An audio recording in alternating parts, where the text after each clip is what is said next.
ফা'লাম, আল্লাহ বলছে এ কথার ইলম অর্জন করো যে লা ইলাহা ইল্লাল্লাহ, আল্লাহ ছাড়া আর কোনো ইলাহ নাই। এইটারও ইলম তোমার দরকার যে আল্লাহ ছাড়া আর কোনো ইলাহ নাই বলতে কি, শিরিক কি, কুফর কি, তাওহীদ কি, ইখলাস কি, এটাও শেখা দরকার, এটাও জানা দরকার, এটাও বোঝা দরকার। অসংখ্য মানুষ এমনও আছে যাদের জবানে তো কালেমা এটা পড়তে পারে, কিন্তু বিশ্বাসে, কথায়, আচরণে, কলিজার ভিতরে কোনো বিষয়ে সে ঈমান হারা, সে জানেও না। কোনো শব্দ, কোনো বাক্য, কোনো বিশ্বাস এমন করে রাখছে, এমন বলে ফেলছে যার দ্বারা তার ঈমান চলে গেছে।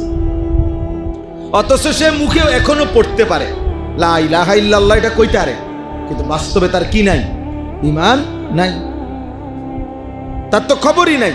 আন তাহবাতা আমালুকুম ওয়া আনতুম লা তাশউরুন, আল্লাহ বলছে বান্দা এমন হতে পারে যে তোমার পুরা জিন্দেগীর আমল ছুটে গেছে অথচ তুমি জানো না। ওয়া আনতুম লা তাশউরুন, তোমার জানাই নাই, জানাই না। আহা ছেলেরা, তোমাদেরকে বলি বাবা, অনেক কথা, অনেক বিশ্বাস এমন আছে যে কারণে বেঈমান হয়ে যায়। অথচ তুমি তো মনে করছো তুমি শুক্রবারে জুমার নামাজ পড়ছো, তুমি মনে করছো তুমি শবে বরাতে নামাজ পড়ছো, তুমি মনে করছো তুমি রোজা রাখছো, কিন্তু এই সবগুলো কাউন্ট হওয়ার জন্য ঈমান জরুরি। এগুলো সব কাউন্ট হওয়ার জন্য ঈমান জরুরি, ঈমান জরুরি। বিশ্বাস মূল বিষয়। ঈমানের সমস্যা, আকীদার সমস্যা বড় সমস্যা, বড় সমস্যা। এই জন্য ইলম জরুরি। কোরআন সুন্নাহর ইলম আমাদের প্রত্যেকের জরুরি। আমাদের হযরত মাওলানা আব্দুল মালিক সাহেব দামাত বারাকাতুহুমুল আলিয়া কে আমাদের জাতীয় মসজিদ বাইতুল মুকাররমের যিনি সম্মানিত খতিব, বাংলাদেশের মানুষ তাকে যেটুকু চিনে, আরব বিশ্ব, গোটা পৃথিবীর ওলামা মানুষরা তারে তার চাইতে 100 গুণ বেশি চিনে। বাংলাদেশে তিনি যেতটুকু সম্মানিত, মধ্যপ্রাচ্যে, আরব বিশ্বে উনি তার চাইতে 100 গুণ বেশি সমাদৃত। জানো নি? আসা আরব বিশ্বের ইউনিভার্সিটিতে হযরতের কিতাব সিলেবাস হিসাবে পড়ানো এই খতিব সাহেব, তার বাবাই বলছিল আব্দুল মালিক রে দিয়ে গৃহ ভবিষ্যতে তে কেমনে চলবো। আহারে আমাদের কুমিল্লার মনোহরগঞ্জের লাকসামে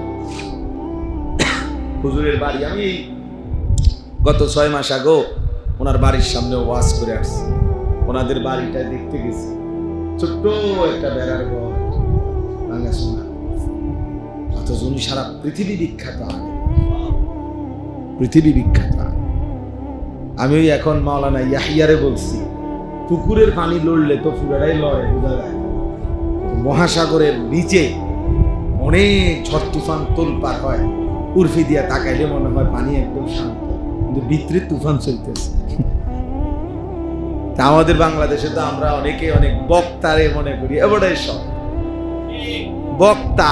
সুবহানাল্লাহ, উনি শরীয়ত, উনি মারেফত, উনি রাহনুমায়ে শরীয়ত, পীরানি পীর, দস্তগীর, উনি বৈরবের ফুল, যমুনার ব্রিজ,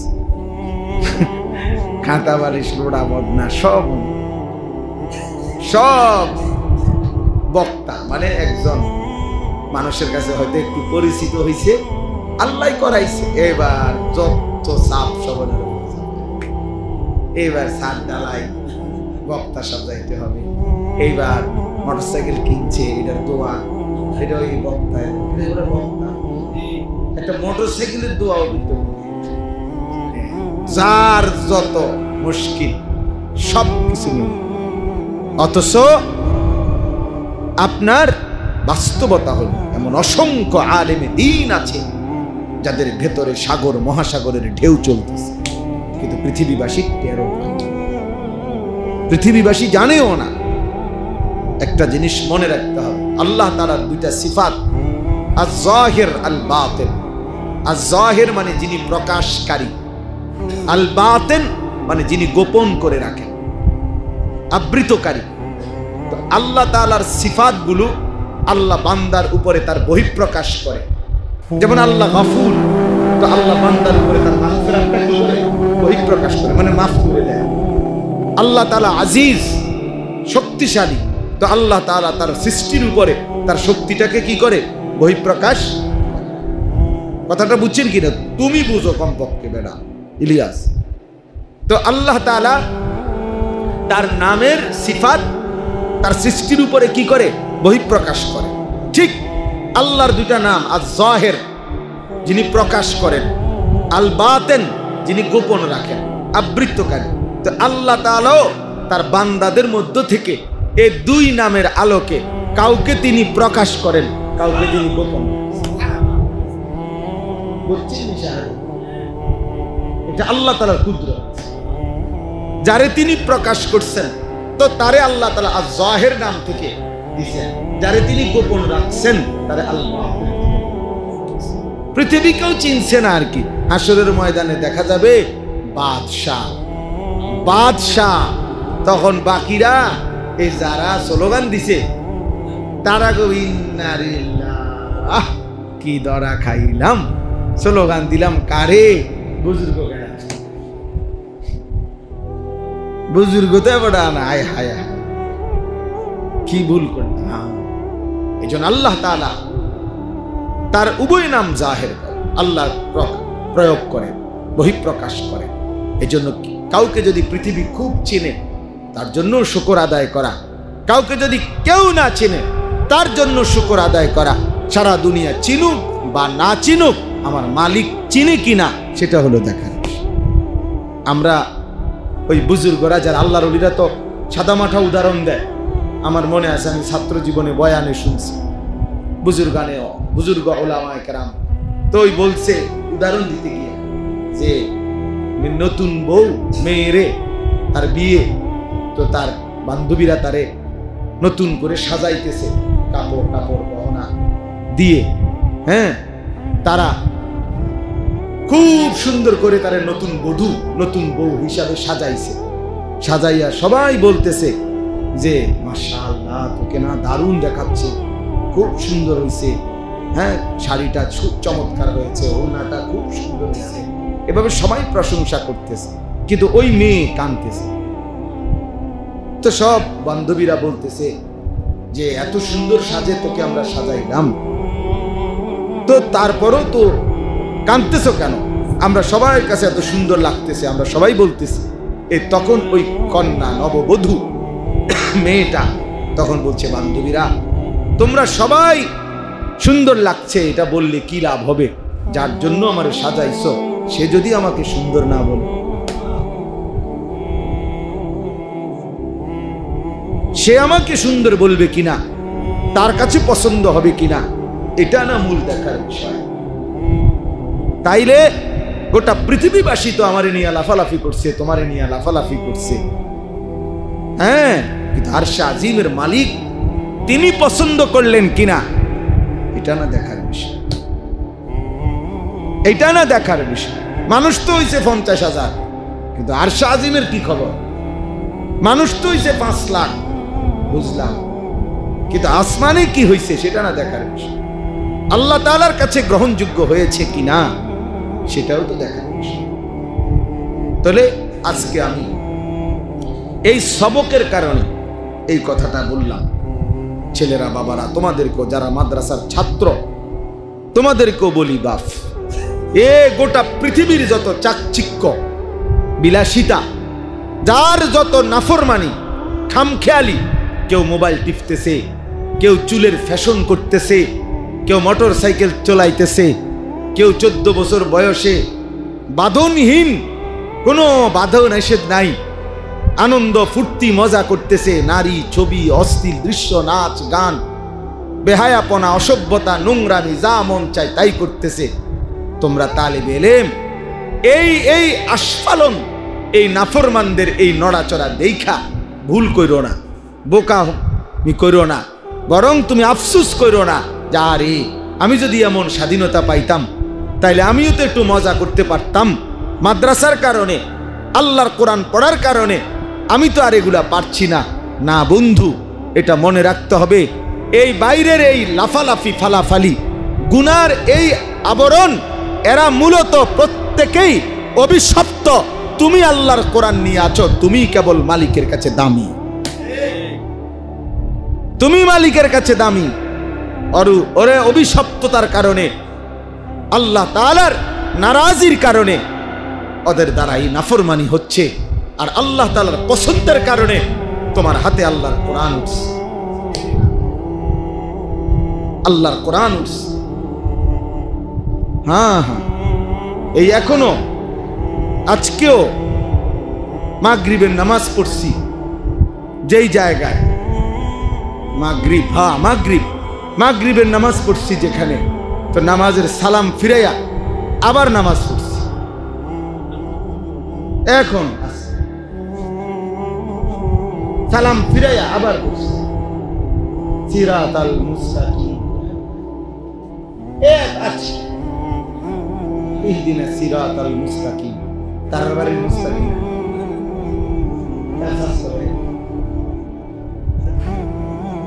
তার মনোস্বাস্থ্য পাই না, আমার মুস্তাকিম। আফসোসের পরে আবার সালাম ফিরাই আমার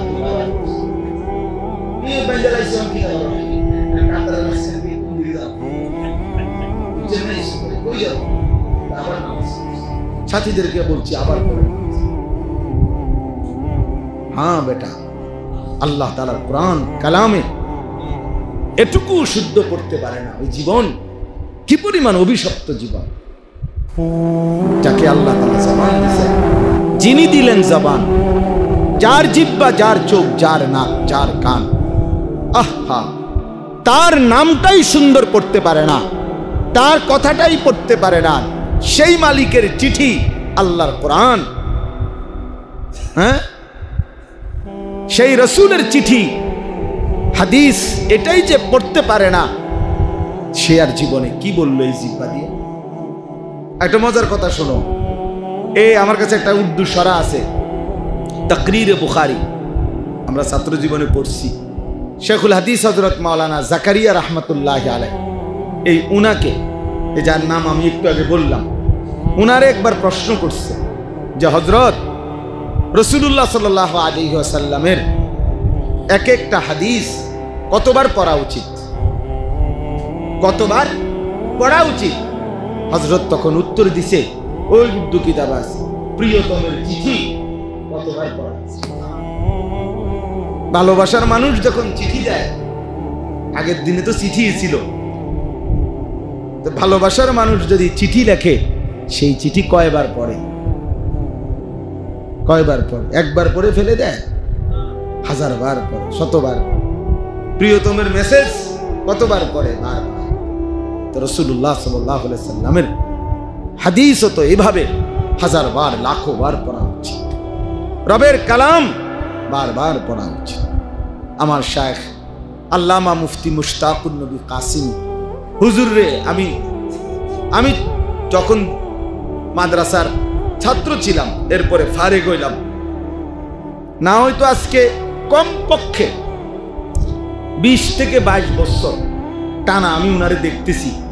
প্রতি বছর উনি উমরায় যায়, হজে যায়, ধারাবাহিক। আল্লাহর ঘরের প্রতি একটা পাগলা নেশা উনার, মক্কা মদিনার প্রতি। তা আমি একবার উনারে জিগাইছিলাম এমনি যে হুজুর, আমনে হজ উমরা কতবার করছেন? আমি বলতেন। তখন হুজুরে আমারে বলছিল, মাওলানা, এক উত্তর দিছে কি সুন্দর। হুজুর বলতেছে, মাওলানা, শ্বশুর বাড়ির মানুষ কয়বার যায় এটা কি গুনে রাখে? আপনি গুনছেন কয়বার শ্বশুর বাড়িতে গেছেন? তার মানে প্রিয় জায়গায় কতবার গেছি এটা কি গুনার বিষয়? এত মহব্বতের বিষয়, এত ভালোবাসার বিষয়, এত মহব্বতের বিষয়, মহব্বতের বিষয়। এই জন্য আজকে দোস্ত, এই অনেক যে কয়জন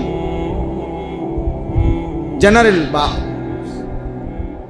শিক্ষায় শিক্ষিত তোমরা যারা ছেলেরা, বাবা, তোমাদের ওই পড়ালেখার প্রতি আমাদের কোনো ঘৃণা নাই।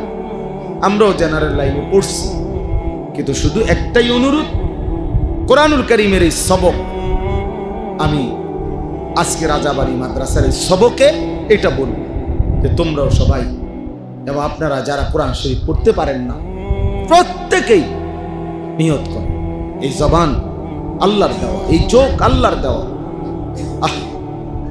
যার চোখ তার নাম বলতে পারে, যার জিহ্বা তার নাম পড়তে পারে না, তার কালাম পড়তে পারে। আলাম নাজআল লাহু আইনাইন ওয়া লিসানান ওয়া শাফাতাইন। আল্লাহ তাআলা জিজ্ঞাসা করবে যে বান্দা বলো আমি কি তোমাকে দুইটা চোখ দেই নাই? আলাম নাজআল লাহু আইনাইন, আমি কি জিহ্বা দেই নাই? আমি কি দুইটা ঠোঁট দেই নাই? আমি দিলাম, আমার নাম পড়তে পারো না, আমার নাম বলতে পারো না। আজকে সারা পৃথিবীতে মুসলমানদেরকে নিয়ে সারা বিশ্ব ঠাট্টা করতেছে, মুসলমানের রক্তে জমিন ভাসতেছে, মুসলমানের লাশ আকাশে ছিন্ন ভিন্ন হয়ে টুকরা টুকরা হয়ে যাইতেছে। আর বেঈমান শুধু বক্তব্য দেয়, বিবৃতি দেয়, আলোচনা করে, বৈঠক করে, এই সেই ৯-৬ কথা বলে। কারণটা কি? কারণ আমাদের রবের সাথে আমাদের সম্পর্ক, আমাদের মালিকের সাথে আমাদের সম্পর্কের ঘাটতি, যার কারণে নাফরমান বেঈমান আমাদের সাথে ঠাট্টা মশকারি করছে। এজন্য আমরা প্রত্যেকেই আমাদের আল্লাহর সাথে আমাদের সম্পর্ক ফিরাইতে হবে, নাই তো মুসলমানের বিজয় আসবে না বন্ধু। ধীরে ধীরে ধীরে ধীরে মজলুমের সংখ্যা বাড়তেছে, মজলুমানের সংখ্যা। বিরত থাকার তো কোনো নামই নাই, বরং ইসরায়েলের ইহুদি কুত্তারা গাজা, রাফা, মুসলিম অধ্যুষিত এই জায়গা একদম সমান করে ফেলছে। এখন আর একটা ঘরও মাটির উপরে অস্তিত্ব নাই, একজন মুসলমানেরও নাই, সব সমান করে ফেলছে গত কয়েকদিনের আক্রমণে। তাহলে আমি বেশি আফসোস লাগে আমার, যার কলিজার ভিতরে ঈমান আছে, ইসলাম আছে, সে কিভাবে এই নির্মম পরিণতি মুসলমানের দেখে। ওই দিন পত্রিকায় ছবি দিছে, দেখো যে 6 বছরের একটা বাচ্চা মেয়ে, আমি নিজে দেখছি ছবিটা, বাচ্চাটা সাক্ষাৎকার দিতেছে, বলতেছে সাংবাদিকের কাছে, 6 বছর বয়স, বলতেছে আমি অন্যদের সাথে খেলতেছিলাম, হঠাৎ করে বোমা পড়ছে, বোমার আঘাতে আমি বেহুশ হয়ে গেছি, যখন আমার হুঁশ ফিরে আসছে, ও বাচ্চা মেয়ে বলতেছে আমি দেখি তাকায় আমার হাতটা নাই, আমার ডান হাতটা আমার থেকে বিচ্ছিন্ন, আমার হাত কোথায় উড়ে গেছে। আমি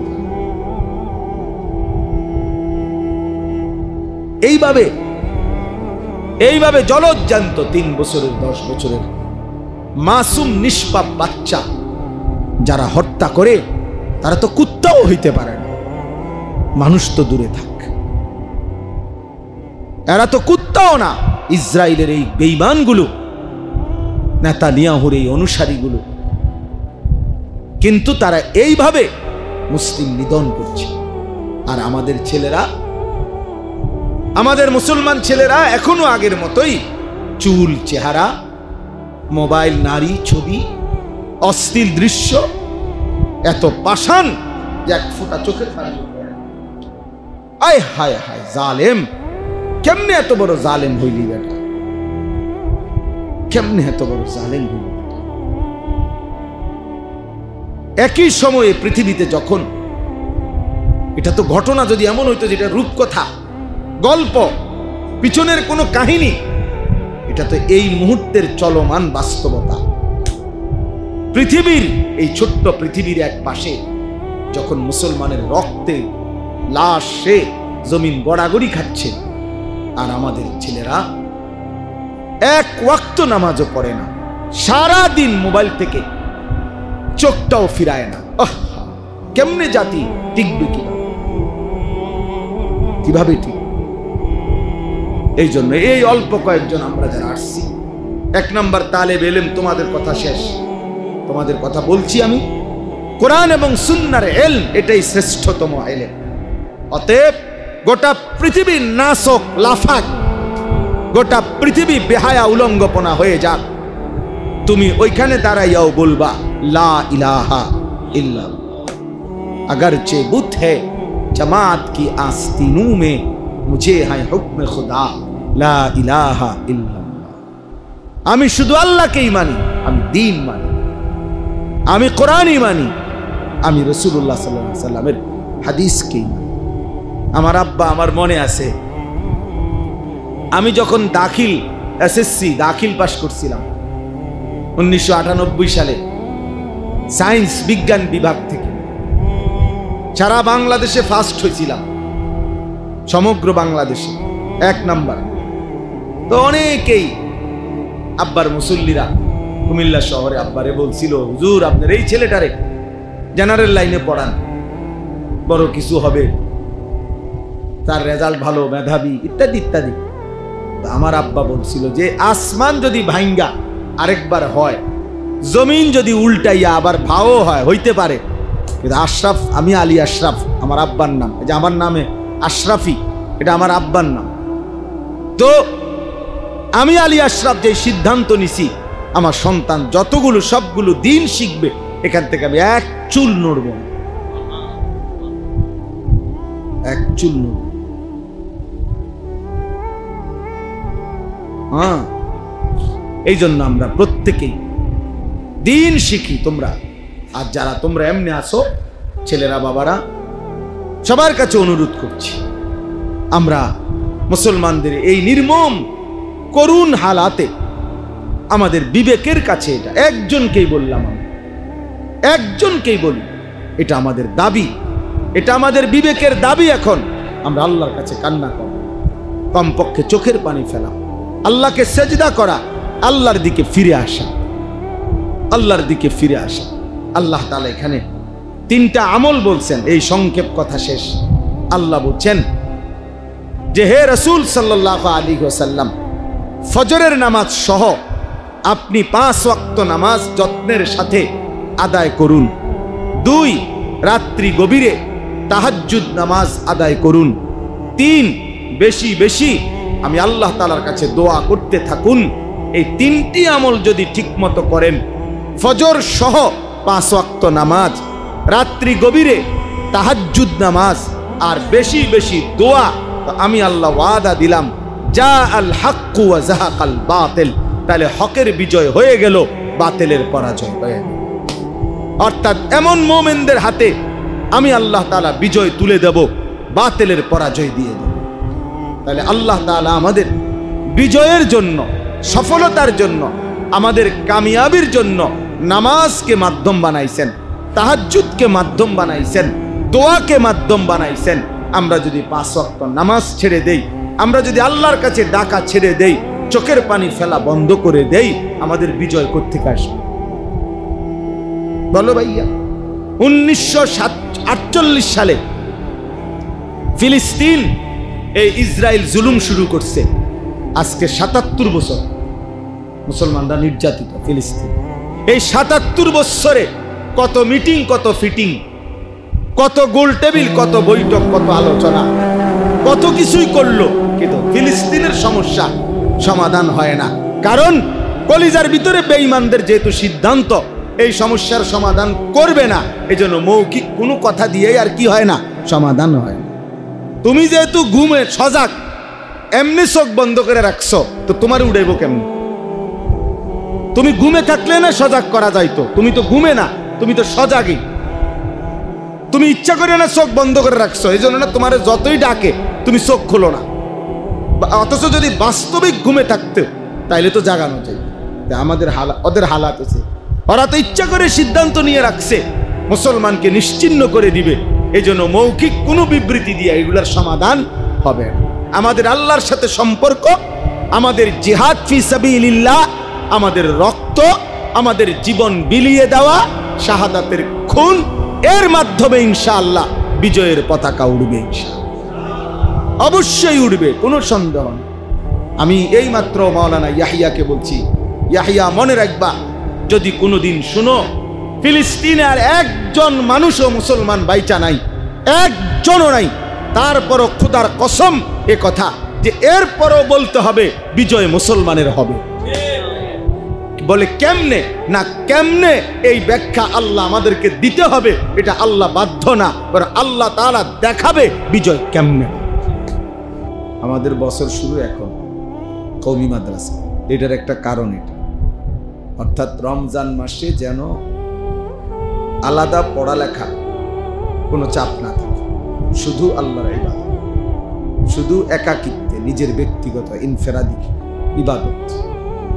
কিতাবের মধ্যে স্পষ্ট আছে, ইমাম মালিক রাহমাতুল্লাহ আলাইহি বিশ্ববিখ্যাত ইমাম, মুজতাহিদ, 4 মাযহাবের একজন ইমাম, মসজিদে নববীর ইমাম, মদিনার ইমাম, ইমাম মালিক রাহমাতুল্লাহ আলাইহি জগৎ বিখ্যাত মুফতি, মুহাদ্দিস, ফকিহ ছিলেন। সারা পৃথিবী থেকে মানুষ ওনার কাছে দ্বীন শিখতে আসতো, সারা পৃথিবীর মানুষ। ওনাদের ছাত্র ছিল সারা বিশ্বব্যাপী ছাত্র, সারা পৃথিবীর। ইমাম মালিক রাহমাতুল্লাহ আলাইহি জগৎ বিখ্যাত মুফতি, মুহাদ্দিস, ফকিহ ছিলেন। সারা পৃথিবী থেকে মানুষ ওনার কাছে দ্বীন শিখতে আসতো, সারা পৃথিবীর মানুষ। ওনাদের ছাত্র ছিল সারা বিশ্বব্যাপী ছাত্র, সারা পৃথিবীর। ইমাম মালিক রাহমাতুল্লাহ আলাইহি জগৎ বিখ্যাত মুফতি, মুহাদ্দিস, ফকিহ ছিলেন। সারা পৃথিবী থেকে মানুষ ওনার কাছে দ্বীন শিখতে আসতো, সারা পৃথিবীর মানুষ। ওনাদের ছাত্র ছিল সারা বিশ্বব্যাপী ছাত্র, সারা পৃথিবীর।